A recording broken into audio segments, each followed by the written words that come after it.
Hello and welcome to Take Me Home, the podcast offering a social democratic alternative for the politically homeless. I'm Hilary Salt. And I'm Sebastian Moore.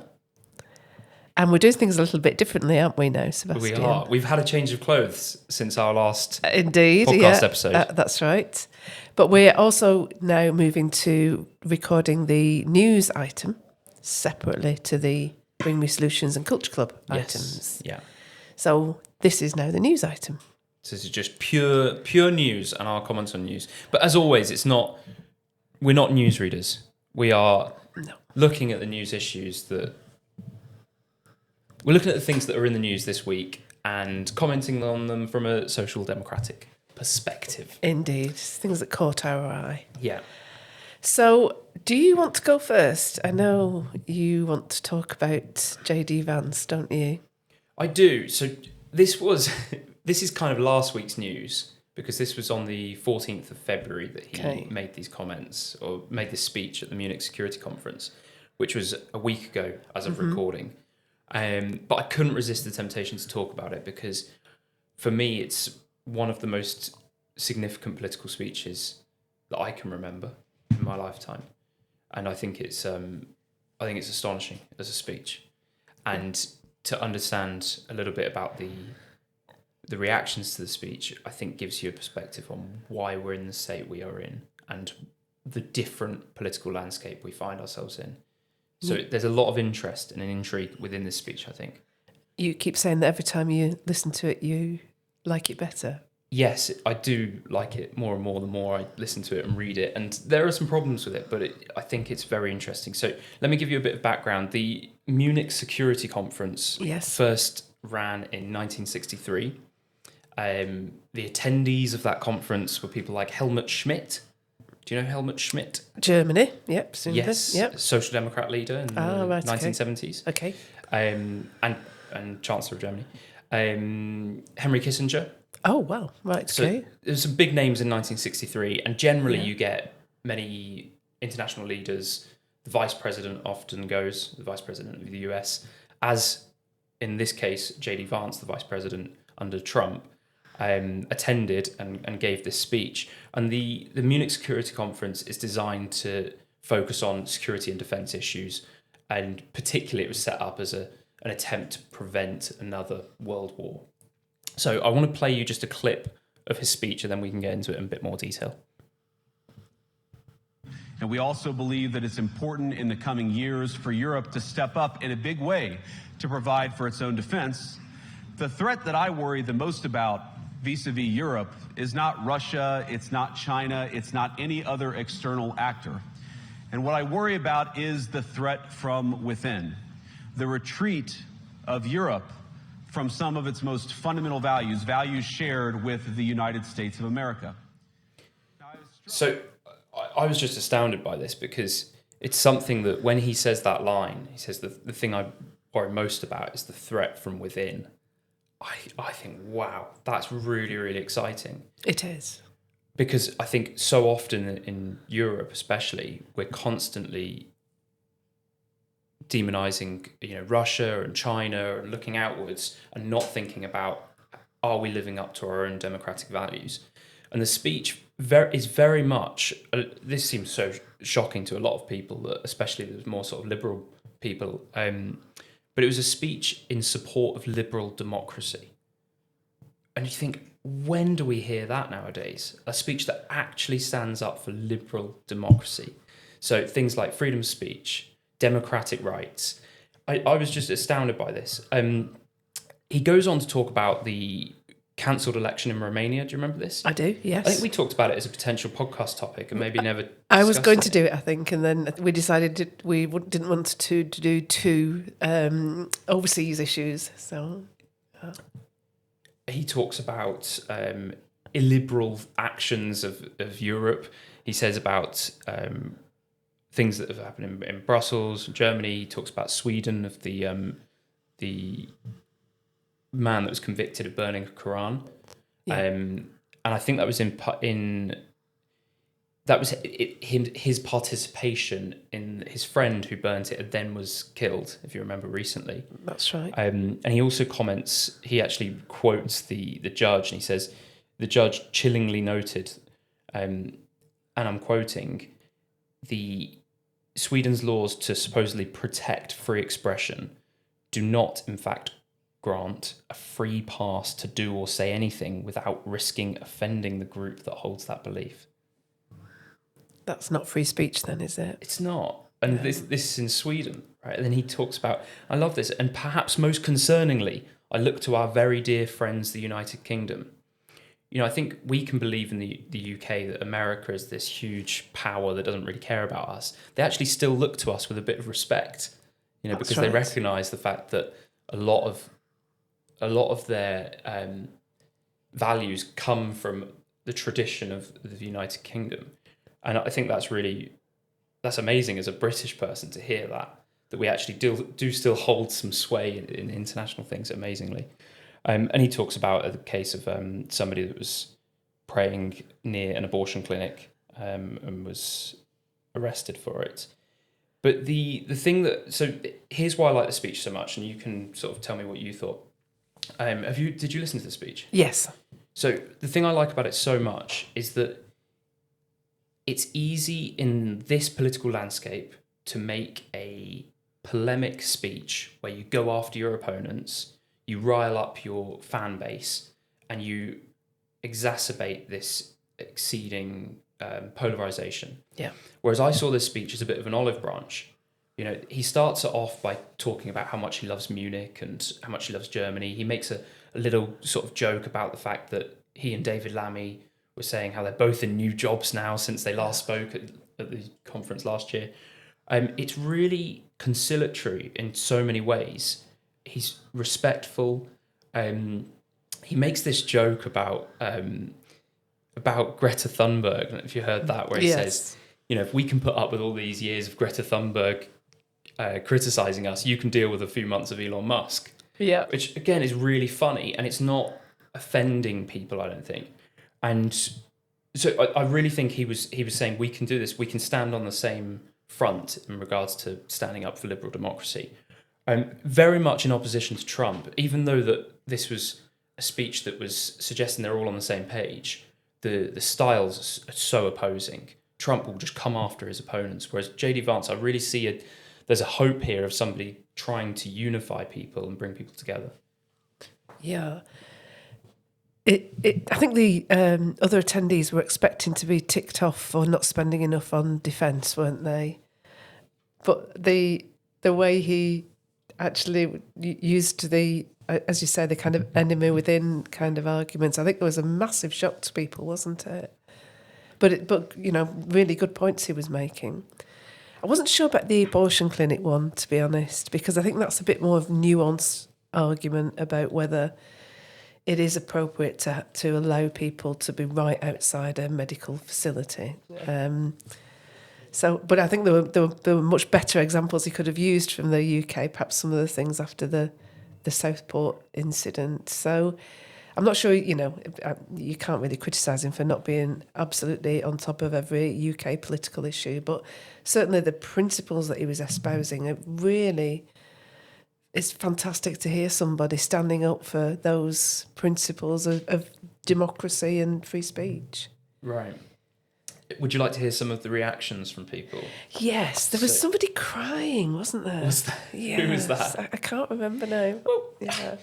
I didn't notice this too much on the first listen, but you can obviously, you know that the people in the room are not going to be particularly keen on the speech. But the reports afterwards were much worse than I originally thought. So people came out. So Olaf Scholz, who's the current Chancellor of Germany, he came out strongly against the speech. The person that's likely to be the next Chancellor, Friedrich Merz, he came out against the speech. The same with the Minister of Foreign Affairs in Germany, all of the German politicians. Somebody called it a bizarre and intellectual bottom, which I thought was interesting. But the thing that was most egregious in my eyes was the BBC article. And I criticised the BBC so strongly because I hold it in my heart somehow, I love the BBC, and I hate the fact that it's gone down this hole of political bias. Yeah. And anybody that says it's not bias, I have so many articles I can point you to. Let me read you this one. So this was written by somebody who didn't say it was an opinion piece as such. Okay. But it said this year's Munich Security Conference was supposed to be about two things. And it goes on to talk about that. Instead, JD Vance shocked delegates on Friday by roundly attacking Washington's allies in a blistering attack. It was a very weird 20 minutes, one met largely with silence from delegates in the hall. Even a joke, and he goes on to quote the Elon Musk Greta Thunberg joke, failed to raise a single laugh. To me, that says, by the people in the room. It didn't. Yes. It did not fail to raise a single laugh by the millions of people that have watched that speech. And I think he was speaking to us more than he was speaking to the people in that room. And Vance's speech went down very badly, unequivocally badly. It was extraordinarily poorly judged. Not at all. Like, the person that has written this does not understand politics. No, you're really right. doesn't understand it. And I don't know how they get to these positions where they have so much influence in writing for the BBC when they don't understand the basic politics. It says, who is it aimed at? And a US commentator said to me afterwards that it was all for US domestic consumption. Oh, I don't think that's right at all. No, I think they're way off the pulse on that one. Yeah. And I think, personally, that JD Vance will actually be upset with a few things from the speech where it wasn't the perfect example of oratory. He made a couple of slip-ups. I think he was a little bit nervous. Yeah. But it was still the best speech I've heard in a long time from a politician. And the nice thing about it is that if he is the kind of the brain behind Trump, that gives you a lot of confidence that maybe, they will be going in the right direction. Yeah, I find myself always constantly becoming more and more sympathetic to Trump's cause up until the moment I next hear him speak. Yes. And then it kind of sets me back a while. Yeah. And interestingly, Trump came out and gave a press conference on the Ukraine issue, which we might get on to talking about next week. And he does not unite people. He doesn't, no. He really doesn't intend to. No. And I think JD Vance was attempting to. And likewise, if you think that there were sort of three big speeches from similar political actors, Nigel Farage spoke at CPAC, I think yesterday. I don't know if you caught that.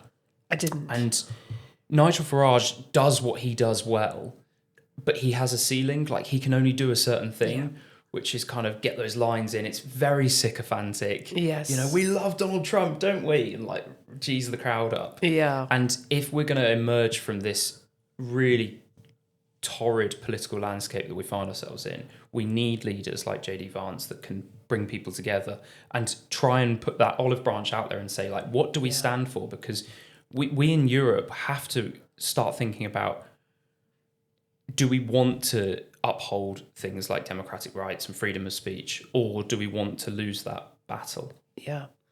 And there's not been a reaction from Starmer, has there, in any? I think Starmer is trying to be very careful in the way that he approaches the Trump government. And I think people like us that don't see any problem with being friendly with with the American government, we don't understand why would that be an issue. But I think within Starmer's base support, there are a lot of people that are outraged if he says anything that's not awful about Donald Trump. Yeah, yeah. But you would think that, there'd be a lot of people on the left, so, in the Labour Party, who would actually really like the speech. It seems very odd that there hasn't been more appreciation shown in the UK from the left. Well, I think that speaks to the fact that our politics is shifting. JD Vance is somebody that I think a lot of people on the left don't know what to do with. Indeed, yeah. Because he comes from this very poor working class background. Dickie was talking about him in the interview episode we did. Yes. Yesterday we recorded that. He wrote Hillbilly Elegy, of course, which got turned into a very successful film that was nominated for Oscars. And it talks about the struggle of growing up in a very poor situation.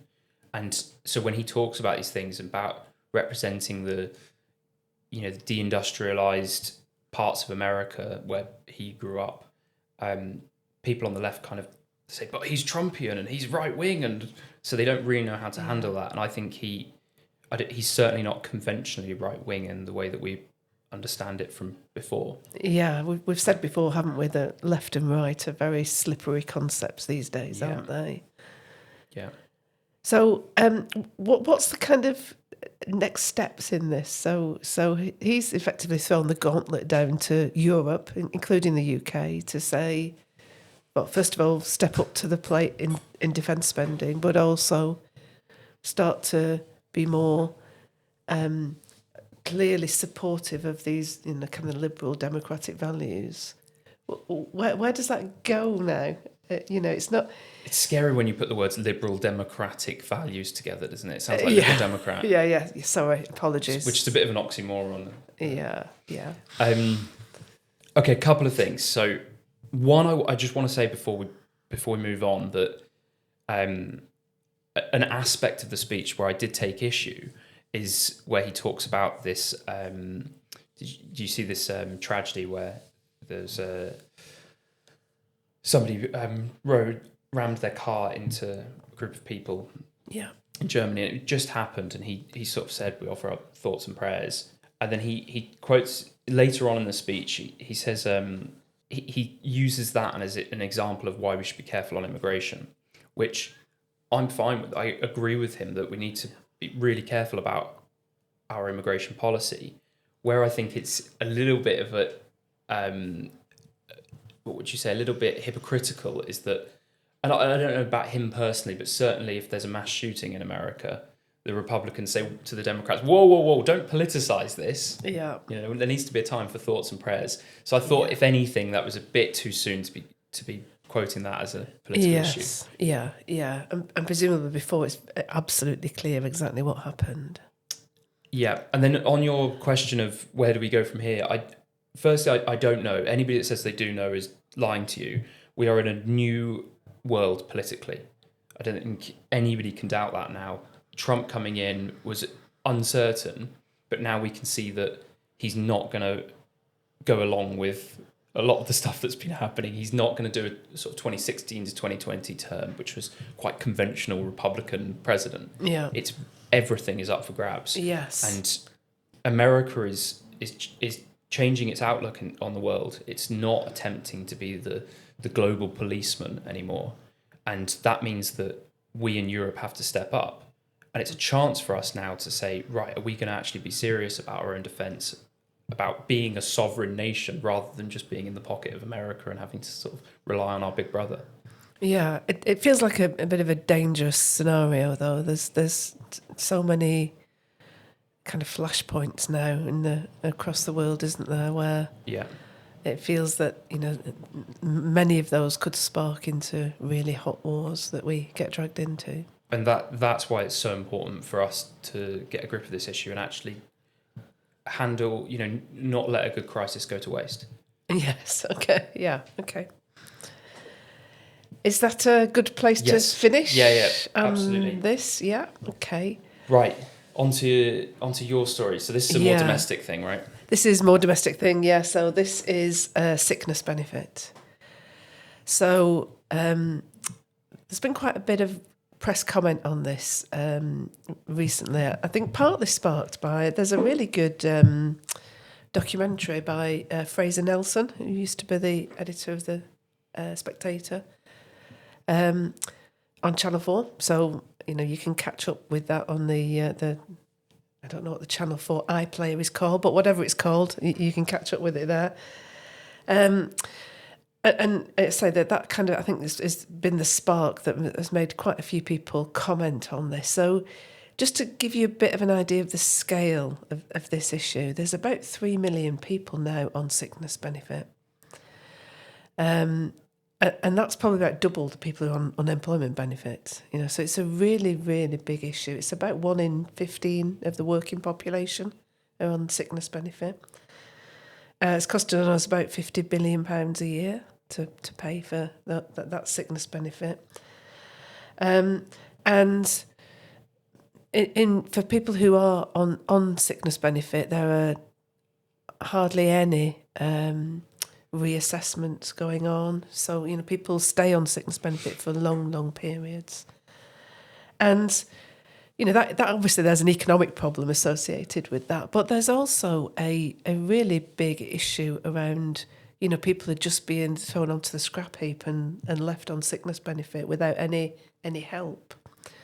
And that includes a lot of people quite young, in their 20s and 30s. This is not just about an ageing population, and these are all people in their 50s and 60s. A lot of these people are quite young. So, why are they not working? That there's a lot of the instances have mental health issues. So about 2/3 of the people mention things like stress and anxiety. And to me, the tragedy is that we're not helping these people. These people are not going to get better if they're just kind of left as victims of their mental health or other health issues. So in the documentary, there's a guy who, he goes to be assessed for sickness benefit, and he's basically an alcoholic. He says, I can't get out of the house without 4 or 5 cans of, alcohol. The assessor asks him, are you still taking cannabis? He says, yes, I am, yeah. And what happens, and obviously you only see what's recorded and put into the documentary, but the assessor says, he'll probably be assessed at the full level of sickness benefit. And at no point in that conversation was there an intervention that said, well, we need to help you. We need to tackle these issues and provide some treatment and care and support for you. It's just like, you just throw money at people and they go away. And that seems to me not just wasteful of money, but wasteful of human talent and creativity and aspiration. And we shouldn't be throwing away all that ability by just, giving people money and saying, get on with it. So it's a massive issue. I think, to be fair, the Labour government have recognised this. So Liz Kendall is the minister at the head of the Department for Work and Pensions, and Stephen Timms is the Minister for Disabilities. And Stephen Timms was writing in the Times, and I thought was quite convincing, in saying that they do really want to tackle this and to really address the issue. So that's good. I think the things that I would say are missing from both the analysis that Fraser Nelson did, but also the government's response is an understanding of why, kind of politically, why is this happening? And so I kind of went back to 2 books from around about 2000 to Richard Sennett's The Corrosion of Character, and to Work Stress, The Making of a Modern Epidemic by David Wainwright and Michael Calnan.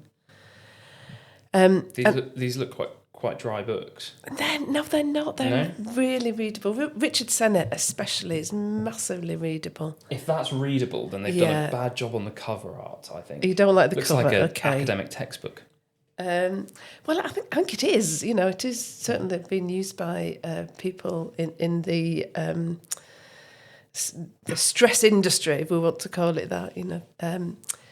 So the point that's made in that Wainwright book is that lots of things that happen in the workplace have been reinterpreted as kind of individual mental health failings. So at one point, there might have been a situation in the workplace where perhaps redundancies were being discussed. And the response to that would have been a collective response with the trade union, fighting those redundancies, and making cases for perhaps redundancies not to happen, perhaps for productivity gains that might allow more people to be employed rather than fewer. But those kind of collective responses have just kind of disappeared. And people reinterpret their workplace position as being something kind of internalized and something that they experience as stress and anxiety. So somebody goes through perhaps a redundancy situation, internalizes that and makes it very much a stress issue, and then can't really pick themselves up after that to find new work. And that's, I think, quite problematic. That kind of reinterpretation of everything in the workplace as being almost a kind of therapeutic thing, I think is a problem. So that's what the kind of Wainwright analysis would be. Richard Sennett is much more about the redefinition of work and how that changes the way that people experience work. So I know this is probably before your time, but when people were mine workers or... What's a mine? Indeed. And we had coal mines. When people were mine workers or engineers or tool makers maybe, they kind of had a pride in work and they had a collective identity through work.